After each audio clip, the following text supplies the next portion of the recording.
Hi friends, welcome to my channel XN Trading Tips. நம்ம இன்னைக்கு என்ன வீடியோ பார்க்க போறோம்னா, நாளைக்கு மார்னிங் எந்த லெவலில் ஓப்பன் ஆக போகுது, அப்படி ஓப்பன் ஆனால் எது வரையும் ரெசிஸ்டன்ட் போகும், கேப் டவுனில் ஓப்பன் ஆச்சுன்னா எங்கே சப்போர்ட் எடுக்கும், கேப் அப்பில் ஓப்பன் ஆனால் எந்த ரெசிஸ்டன்ட்லேருந்து மார்க்கெட் ஃபாலோ ஆகக்கூடிய சான்சஸ் இருக்குன்னு பார்ப்போம். நம்ம அதை பேஸ் பண்ணி தான் நம்ம வந்து டெய்லி ஸ்கேல்பிங் மூமெண்ட்டை வந்து மார்னிங் வந்து கேட்ச் பண்ணிட்டு இருக்கோம். சரிங்களா, வாங்க வீடியோக்குள்ளே பார்க்கலாம். இப்போ ஃபஸ்ட்டு பார்த்தீங்கன்னா நான் வந்து 15 மினிட்ஸ் வச்சுருக்கேன். 15 மினிட்ஸில் நல்லா நோட் பண்ணுங்கள். 15 மினிட்ஸ் கேண்டலில் பார்த்தீங்கன்னா மார்க்கெட் கண்டினியூவாக பார்த்தீங்கன்னா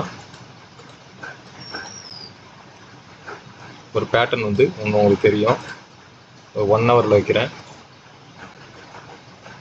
இது 1 ஹவரில் வச்சுருக்கேன். இந்த 1 ஹவர் சார்ட் பார்த்தீங்கன்னா கண்டினியூஸாக ஒரு ட்ரெண்ட் லைன் என்னைக்கு வெட்னஸ்டே 13 மே 26 சப்போர்ட் எடுக்குது. திரும்ப பார்த்தீங்கன்னா மண்டே அன்னைக்கு 18 மே அன்னைக்கு திரும்ப அந்த ட்ரெண்ட் லைனில் சப்போர்ட் எடுக்குது.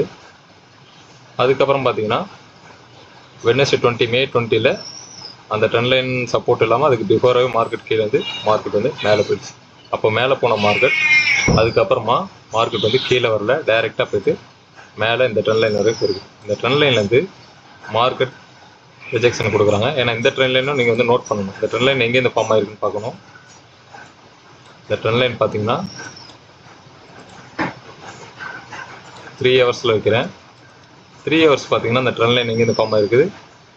ஃபஸ்ட்டு 3ஆம் தேதி பிப்ரவரி 3 அப்போ ஒரு ரெசிஸ்டன்ட் ஒன்று ஸ்ட்ராங்காக அங்கேருந்து ஃபால் ஆனது. அந்த ரெசிஸ்டண்ட்டை இதுவரை மார்க்கெட் பீட் பண்ணல. அதுக்கப்புறம் மார்க்கெட் அதுக்குள்ளே ட்ராவல் ஆகிறாங்க. திரும்ப ஒரு ஹை ஒன்று கொடுக்குறாங்க. என்றைக்குன்னா 7ஆம் தேதி மே 7 அப்போ வந்து திரும்ப ஒரு ரெசிஸ்டன்ட் ஒன்று கொடுத்துட்டு மார்க்கெட் ஃபால் ஆகுது. அந்த ரெசிஸ்டண்ட்டில் கனெக்ட் பண்ணி திரும்ப பார்த்தீங்கன்னா ஜூம் பண்ணி காட்டுறேன். திரும்ப என்னென்னா இங்கே ரெசிஸ்டன்ட் கொடுத்துட்டு ட்ரெண்ட் லைன் ஃபார்ம் ஆகுது. அகெயின் திரும்பவும் 26ஆம் தேதி மே அன்றைக்கி பார்த்தீங்கன்னா திரும்ப ஒரு அந்த ரெசிஸ்டன்ட் லெவல்லே மார்க்கெட் டச் பண்ணி மார்க்கெட் அங்கேருந்து ஃபால் ஆகுது. புரியுதா? ஃபால் ஆகிட்டு கீழே இருக்கிற இந்த லோ லெவல் ட்ரெண்ட் லைனுக்கு மார்க்கெட் ரியாக்ட் பண்ணி இருக்குது. இந்த சப்போர்ட் திரும்பங்க சப்போர்ட் திரும்பங்க சப்போர்ட் திரும்ப அதே இடத்துல சப்போர்ட் எடுத்துருக்கு.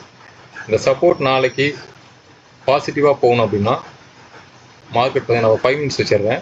இந்த ட்ரெண்ட் லைனுக்காக உங்களுக்கு வச்சேன். இப்போ 5 மினிட்ஸ் பார்த்தீங்கன்னா உங்களுக்கு தெளிவாக புரியும். 5 மினிட்ஸில் மார்க்கெட் க்ளோஸ் ஆகிருக்கிற இடம் பார்த்தீங்கன்னா 23,600 ஒரு சப்போர்ட் லெவலில் மார்க்கெட் வந்து க்ளோஸ் ஆகிருக்குது. மார்க்கெட் க்ளோஸ் ஆனதுக்கு பிலோ, அதாவது மார்க்கெட் ஃப்ரைடே எங்கே க்ளோஸ் ஆச்சோ அதுக்கு பிலோ மார்க்கெட் ஓப்பன் ஆச்சுன்னா சப்போர்ட் பார்த்தீங்கன்னா 23,500 வந்து ஒரு ஸ்ட்ராங்கான ஒரு சப்போர்ட் லெவல். இந்த சப்போர்ட்டுக்கு கீழே மார்க்கெட் சஸ்டைன் ஆகி போயிடுச்சு அப்படின்னு பார்த்தீங்கன்னா டவுன் ட்ரெண்டுக்கு நம்ம வந்து ட்ரேட் பண்ணலாம். டவுன் ட்ரெண்டுனா நம்ம வந்து செல் சைடு பார்க்கலாம், புட் சைடு பார்க்கலாம். 23,500க்கு பிலோ மார்க்கெட் வந்துருச்சு அப்படின்னாலே, ஏன்னா ட்ரெண்ட் லைன் பிரேக் டவுன் எப்பவுமே பார்த்தீங்கன்னா ஒரு ட்ரெண்ட் லைன் பிரேக் டவுன் கொடுக்குது அப்படின்னு பார்த்தோன்னா அந்த ட்ரெண்ட் லைன் எங்கெல்லாம் சப்போர்ட் எடுக்குதோ அந்தந்த லைனுக்கு மார்க்கெட் டச் பண்ணுறதுக்குரிய சான்சஸ் இருக்குது. நான் இதை 1 ஹவர் டைம் ஃப்ரேமில் வைக்கிறேன்.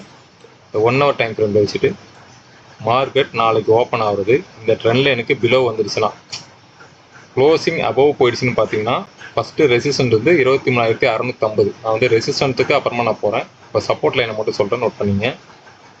ஃப்ரைடே க்ளோசிங் பிலோ மார்க்கெட் வந்தால் இந்த ட்ரெண்ட் லைனில் சப்போர்ட் எடுக்கணும். 23,500லேருந்து சப்போர்ட் எடுத்து மேலே போகணும். அப்படி இல்லை போகலை, ட்ரெண்ட் லைனுக்கு பிலோ மார்க்கெட் சஸ்டைன் ஆகுதுன்னா மார்க்கெட் எதுவரை எங்கேருந்து வரும்னு பார்த்தீங்கன்னா ஃபஸ்ட்டு 23,500 ரேஞ்சு, 500 ரேஞ்சை பிரேக் பண்ணி கீழே வந்துட்டாங்கன்னா 23,400க்கு மார்க்கெட் டச் பண்ண கீழே வரும். 420 ஒரு ரிஜெக்ஷன் இருக்குது. அதுக்கு பிலோ வந்துருச்சு அப்படின்னு பார்த்தீங்கன்னா 23,400க்கு மார்க்கெட் வரும். திரும்ப 400லேருந்து சப்போர்ட் எடுத்துச்சுன்னா நம்ம வந்து கால் சைட் பார்க்கலாம். மெயின் பார்த்தீங்கன்னா மண்டே ட்ரெண்டை முதல்ல கன்ஃபார்ம் பண்ணணும். ட்ரெண்டு வந்து புட் சைடு எப்படி தான் இருக்குது, மார்க்கெட் செல் சைடு தான் இருக்குது அப்படின்னா நம்ம வந்து கால் சைடு போக தேவையில்ல, புட் சைடே பார்க்கலாம். ட்ரெண்ட் லைன் பிரேக் டவுன் ஆச்சுன்னா first target 23,400, second target 23,360, third target 23,320, fourth target 23,256 range வரையும் மார்க்கெட் வந்து டவுன் சைடு வரதுக்குரிய சான்சஸ் இருக்குது. இதையும் பிலோ க்ளோஸ் பண்ணி வந்தால், அன்றைக்கி ஒரு கேப் அப் மார்க்கெட் கொடுத்தாங்க. இன்றைக்கினா ஏப்ரல் க்ளோஸ் ஆனதுலேருந்து, ஏப்ரல் 7ஆம் தேதி க்ளோஸ் ஆனதுலேருந்து மார்க்கெட் பார்த்தீங்கன்னா 8ஆம் தேதி ஒரு கேப் அப் கொடுத்தாங்க. அந்த கேப்பை ஃபில் பண்ணுறதுக்கு மார்க்கெட் டவுன் சைடு 23,150 ரேஞ்ச் வரைக்கும் வரக்கூடிய சான்சஸ் இருக்குது.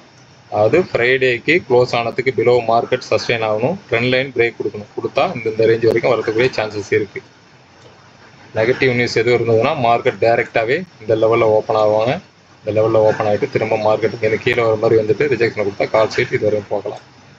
சரி, இப்போ கால் சைடு போகுது, மார்க்கெட் வந்து ட்ரெண்ட் லைன் பிலோ போகலை. நம்ம வந்து புட் சைடு போச்சுன்னா இது வரையும் ட்ரேடுன்னு பார்த்துட்டோம். இப்போ வந்து கால் சைடு போகுது அப்படின்னு பார்க்குறோம்னா மார்க்கெட் 5 மினிட்ஸ் வைக்கிறேன். 5 மினிட்ஸ் பார்த்தீங்கன்னா கரெக்டாக க்ளோசிங் அபோவ் மார்க்கெட் போச்சு அப்படின்னு பார்த்தீங்கன்னா நீங்கள் வந்து இந்த இடத்துல ஒரு ஃபிபோ டூல் போட்டு ஸ்விங் லோவை வந்து கன்ஃபார்ம் பண்ணீங்க. எந்த இடத்துலேருந்து மார்க்கெட் வந்து லோவாக இருக்குதோ அதில் வந்து 15 மினிட்ஸ் போடுங்க. 15 மினிட்ஸில் ஃபிபோனாச்சி டூல் போங்க. போயிட்டு மார்க்கெட் ஹைலேருந்து ஒரு லோ வைங்க. லோ வச்சு பார்த்தீங்கன்னா உங்களுக்கு வந்து மார்க்கெட் எங்கே வந்து திரும்ப சப்போர்ட் எடுக்கும் அப்படின்னு நம்ம வந்து தெளிவாக புரியும். இப்போ மார்க்கெட் க்ளோஸ் ஆகிருக்கிற இடமே பார்த்தீங்கன்னா 23,629 மார்க்கெட் ரிஜெக்ஷன் கொடுக்கலாம். அந்த ரிஜெக்ஷன் கொடுக்கறது ட்ரெண்ட் லைன் வரையும் வரலாம். ட்ரெண்ட் லைனை பிரேக் கொடுத்துச்சுன்னா கீழே போயிடும். சரிங்களா, இதில் வந்து ரிஜெக்ஷன் கொடுக்கணும். அப்படி இல்லை அப்படின்னு பார்த்தோன்னா 0.3 இந்த லெவலில் 23,714 ரேஞ்சில் மார்க்கெட் டச் பண்ணி ரிஜெக்ஷன் ஆகலாம். ஏன்னா ப்ரீவியஸாக பார்த்தீங்கன்னா அந்த கேண்டலுக்கு பிஃபோர் பார்த்தீங்கன்னா, அதாவது மார்க்கெட் வந்து ஃப்ரைடே ஃபால் ஆச்சு. ஃபால் ஆனதுக்கு பிஃபோராக 23,731 தான் ஒரு பையர் வந்துருக்குறாங்க. அதுக்கப்புறமா தான் மார்க்கெட் செல்லாக இருக்குது. இங்கேருந்து போகிறது இந்த லோ சைடு வரைக்கும், அதாவது 23,732 ரேஞ்ச் வரைக்கும் கால் சைடு போகிறதுக்குரிய சான்சஸ் இருக்குது. பாசிட்டிவாக போச்சுன்னா அங்கே போய் ட்ரிகர் பண்ணி அங்கேருந்து மார்க்கெட் வந்து கீழே வரக்கூடிய வாய்ப்பு இருக்குது. அப்படி இல்லை, மார்க்கெட் வந்து ஒரு பாசிட்டிவ்லேயே போகுது, இங்கேயும் ரிஜெக்ஷன் வைக்கல அப்படின்னு பார்த்தீங்கன்னா டார்கெட் ஃபஸ்ட்டு டார்கெட் 0.5 வரைக்கும் கால் சைடு நீங்கள் வைக்கலாம். 0.5னா 23,785 வரைக்கும் போகும். நாளைக்கு market Friday closing above trade ஆகணும். க்ளோசிங் அபோவ் ட்ரேட் ஆனால் மார்க்கெட்டோடைய ஃபஸ்ட்டு டார்கெட் 23,727. 23,727க்கு டச் பண்ணி மார்க்கெட் அங்கேருந்து செல் சைடு வருதுன்னா புட் சைட் ட்ரேட் பாருங்கள். 23,732க்கு அபோவ் மார்க்கெட் ட்ரேட் ஆகுது அப்படின்னு பார்த்தீங்கன்னா 23,788 ரேஞ்ச் வரைக்கும் டிபோட் உள்ள டார்கெட் வைக்கலாம். Call side positive first candle green candle வந்து வேகமாக மூவ்மெண்ட்டை கொடுக்கும். அப்போ நம்ம கேட்ச் பண்ண முடியாது. ஃபஸ்ட்டு ட்ரேடு நம்ம எடுக்கணும்னா 5 மினிட்ஸ் வந்து செட்டில் ஆகணும். அப்போ தான் வந்து கால் சைடோ புட் சைடோ நம்ம வந்து ட்ரேட் பண்ணி ப்ராஃபிட் பண்ண முடியும். இந்த ரேஞ்ச் வரைக்கும் வெயிட் பண்ணுங்கள். டிபோட் உள்ள 0.5 இதுக்கு அபோவ் மார்க்கெட் போனால் மட்டும்தான் நம்ம வந்து 0.618லேருந்து புல் பேக் ஆகிறப்போ, அதாவது மார்க்கெட் ரெண்டு புட் சைடு இருக்கிறப்போ நான் சொல்கிறேன். பாசிட்டிவாக மார்க்கெட் க்ரீன் சைடு வந்தாலும் இந்த ஏரியாவிலேருந்து ரிஜெக்ஷன் வைக்கக்கூடிய சான்சஸ் இருக்குதுன்னு உங்களுக்கு நான் சொல்கிறேன். அது ஃபஸ்ட் ரிஜெக்ஷன் பார்த்தீங்கன்னா மார்க்கெட் க்ளோசிங் ரேஞ்சிலேருந்து 23,650 மார்க்கெட் ரிஜெக்ஷன் ஆகணும். அந்த ஏரியாவில் ரிஜெக்ஷன் ஆகலை அப்படின்னா நெக்ஸ்ட்டு பார்த்தீங்கன்னா 23,732 வரைக்கும் டச் பண்ணி மார்க்கெட் இங்கேருந்து கீழே வரணும். அந்த ஃபிபோவை எடுத்துடுறேன். ஓகேங்களா, புரியுதுங்களா? மார்க்கெட் கால் சைடு வருதுன்னா க்ளோசிங் ரேஞ்சுக்கு அபோவ் ட்ரேட் ஆகணும். அபோவ் ட்ரேட் ஆச்சு அப்படின்னா 23,733 ரேஞ்ச் வரைக்கும் மார்க்கெட் வந்துட்டு அங்கேருந்து மார்க்கெட் ஃபாலோ ஆகக்கூடிய சான்சஸ் இருக்குது. அதுக்கும் அபோவ் மார்க்கெட் ட்ரேட் ஆகுதுன்னா 23,838. நெக்ஸ்ட்டு 23,890 இந்த ஏரியா வந்து ஒரு விக்கு அடிச்சுட்டு ஒரு ஆமர் கேண்டில் ரிஜெக்ஷன் கொடுத்துருக்குது. இது ரொம்ப ஸ்ட்ராங்கான விக்கு. இந்த விக்குக்கு அபோவ் மார்க்கெட் போனால் தான் நீங்கள் கால் சைடு போகணும். இல்லைனா இந்த ஏரியா வந்து ஒரு பாக்ஸ் போட்டுங்க. இந்த பாக்ஸ்னால் நோ ட்ரேட் ஜோன், அது வரைக்கும் எந்த ட்ரேடும் இல்லை. ஏன்னா ரொம்ப ஸ்ட்ராங்கான இடம், கன்சால்டேஷன் உள்ள ஏரியா. புரியுதுங்களா? இந்த பாக்ஸ் வரைக்கும் எந்த ட்ரேடும் நீங்கள் பண்ணாதீங்க. இது வரைக்கும் கால் சைடு போகுதுன்னா ட்ரேட் எடுக்கலாம். இந்த இடத்த ட்ரிகர் பண்ணிடுச்சுனாலே வெயிட் பண்ணுங்கள். மார்க்கெட் இங்கேருந்து கன்சால்டேஷன் போட்டு மேலே போகுதா இல்லை கீழே வருதான்னு நமக்கு வந்து தெரியாது. புரியுதுங்களா? அதனால் ரொம்ப ரிஸ்க்கான இடம் அது, ட்ரேட் பண்ணாதீங்க. மார்க்கெட் இதுக்கு பிலோ சஸ்டெயின் ஆச்சு அப்படின்னா தான் மார்க்கெட் வந்து இந்த ஃபிபோ டூல் போட்டு பார்த்தோம். ஃபிபோ டூலில் இந்த ரேஞ்சுக்கு சப்போர்ட் எடுக்கணும். 23,730 டச் பண்ணி மார்க்கெட் கீழே வரப்போ செல் சைடு பார்க்கலாம். ட்ரெண்டு செல் சைடு இருந்தால், கால் சைடாக இருந்தால் பாசிட்டிவ் மூமெண்டமாக இருந்ததுன்னா மார்க்கெட் வந்து ஒரு கேப் அப்பில் ஓப்பன் ஆகிட்டு அங்கேருந்து ஏதாவது ஒரு சப்போர்ட்டை ஒரு ரெசிஸ்டண்ட்டை போட்டு டச் பண்ணி அங்கேருந்து கீழே வரப்போ ஃபுல் பேக் எடுக்கலாம். புரியுதுங்களா? அப்படி இல்லை நெகட்டிவில் ஓப்பன் ஆகுது அப்படின்னா அந்த ட்ரெண்ட் லைன் சப்போர்ட்டு, ட்ரெண்ட் லைனுக்கு பிலோ க்ளோஸ் ஆகுதுன்னா இங்கே போட்டு வச்சிருக்கிற அடுத்தடுத்த ரேஞ்ச் வரைக்கும் மார்க்கெட் வரக்கூடிய சான்சஸ் இருக்குது. அதையும் தாண்டிச்சுன்னா ஒரு கேப்பை ஃபில் பண்ணும். 23,150 வரைக்கும் ஃபுட் சைடு வரதுக்கூடிய சான்சஸ் இருக்குதுன்னு சொல்கிறேன். பார்ப்போம். நாளைக்கு வந்து ஸ்கேல்பிங்கில் 5 மினிட்ஸ் தான் நம்ம வச்சு பண்ணுறோம். இண்டெக்ஸில் 5 மினிட்ஸு. ப்ரீமியம் பார்த்தீங்கன்னா மார்க்கெட் கேப் அப்போ கேப் டவுனோ எதில் ஓப்பன் ஆகுதோ பரவாயில்ல, எங்கே ஓப்பன் ஆனாலும் பரவாயில்ல, நம்முடைய சப்போர்ட் ரேஞ்சுக்கு அபோவ் இல்லை ரெசிஸ்டண்ட்டுக்கு பிலோ அந்த மாதிரி ஆகுதுன்னா ஒன்று சப்போர்ட்லேருந்து கீழே வரப்போ நம்ம ட்ரேட் பண்ணலாம், இல்லைனா ரெசிஸ்டன்ட்லேருந்து கீழே வரப்போ ட்ரேட் பண்ணலாம், இல்லைனா சப்போர்ட்லேருந்து மேலே போகிறப்போ நம்ம வந்து கால் செட் ட்ரேட் பார்க்கலாம். எப்படி இருந்தாலும் நம்ம போட்டு வச்சுருக்கிற லெவல் அப்படி தான் நம்ம வந்து நோட் பண்ணி ட்ரேட் பண்ண போகிறோம். நீங்களும் இதெல்லாம் வந்து ஸ்க்ரீன்ஷாட் பண்ணிடுவீங்க. எந்த ஏரியாவிலேருந்து மார்க்கெட் வந்து ரிஜெக்ஷன் கொடுக்குது, எந்த ஏரியாவில் மார்க்கெட் ரெசிஸ்டண்ட்டாக ஆக்ட் ஆகுது, அதெல்லாம் வந்து இப்போ வந்து 5 மினிட்ஸில் பார்த்தீங்கன்னா இதுதான் ஜோன். இது வந்து நாளைக்கு ரெசிஸ்டன்ஸாக இருக்கும். 5 மினிட்ஸில் சப்போர்ட் ஜோன் பார்த்தீங்கன்னா மார்க்கெட் ஃப்ரைடே அன்றைக்கி கொடுத்த லோ வந்து ஒரு சப்போர்ட்டாக இருக்கும். இந்த ரெசிஸ்டண்ட்டும் சப்போர்ட்டும் கேப் ஜாஸ்தி அதிகமாக இருக்குது.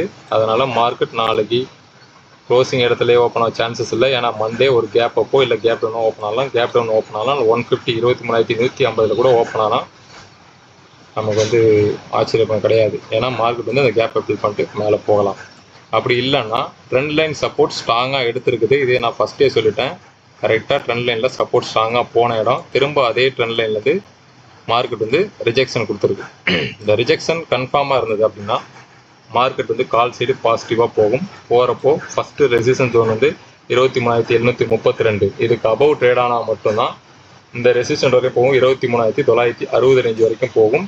அதுக்கு முன்னாடி பார்த்தீங்கன்னா 23,869 இந்த ரேஞ்ச் வரைக்கும் மார்க்கெட் ரெசிஸ்டண்ட்டாக ஆக்ட் ஆகிறதுக்கு சான்சஸ் இருக்குது. பாசிட்டிவாக போனால், நெகட்டிவாக போச்சுன்னா 23,150 ரேஞ்சுக்கு கீழே போகிறதுக்குரிய வாய்ப்பு இருக்குது. நாளைக்கு பார்க்கலாம். வேறு ஏதாவது டவுட்ஸ் உங்களுக்கு இருந்து அப்படின்னா கமெண்ட் செக்ஷனில் கமெண்ட் பண்ணுங்கள். இன்னும் நம்ம சேனலில் சப்ஸ்கிரைப் பண்ணாதவங்க சப்ஸ்கிரைப் பண்ணிட்டு பாருங்கள், லைக் பண்ணுங்கள், ஷேர் பண்ணுங்கள். டெய்லி மார்னிங் 9:15 to 10:15 லைவில் வருவேன். விருப்பம் இருக்கிறவங்க ஜாயின் பண்ணி வாட்ச் பண்ணி ப்ராஃபிட் பண்ணுங்க. ட்ரேடிங் கிளாஸஸ் போயிட்டுருக்குது. தேவை உள்ளவங்க கமெண்ட் செக்ஷனில் கமெண்ட் பண்ணுங்கள். சிம்பிளாக புரிகிற மாதிரி கிளாஸ் பண்ணலாம்.